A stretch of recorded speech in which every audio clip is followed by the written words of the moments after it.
Well, hello everyone. It's Donna. How are you doing today?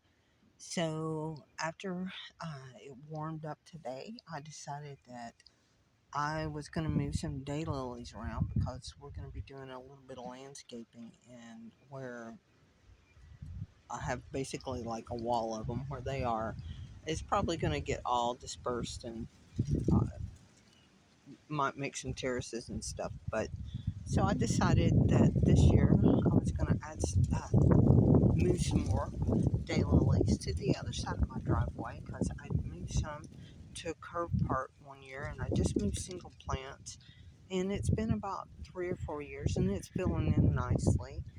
And then last year I moved a couple of smaller clumps, and they actually bloomed and they're coming up, but they're due to it being, I guess, more covered with the leaves or more in the shade. They weren't quite as big as these are yet.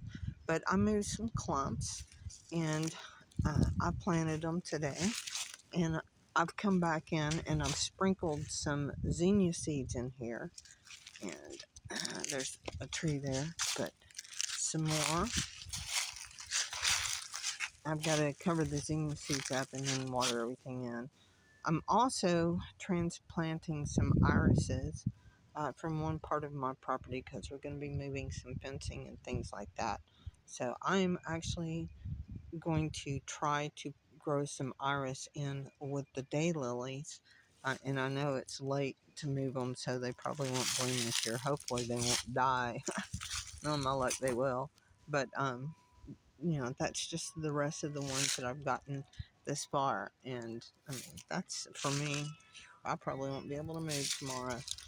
Anyway, I got to get the rest or these irises in, covered up and watered.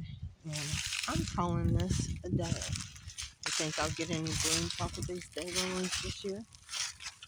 Let me know what you think. We'll see. I'll let you know later on. But it looks pretty good. Talk to you later. Bye.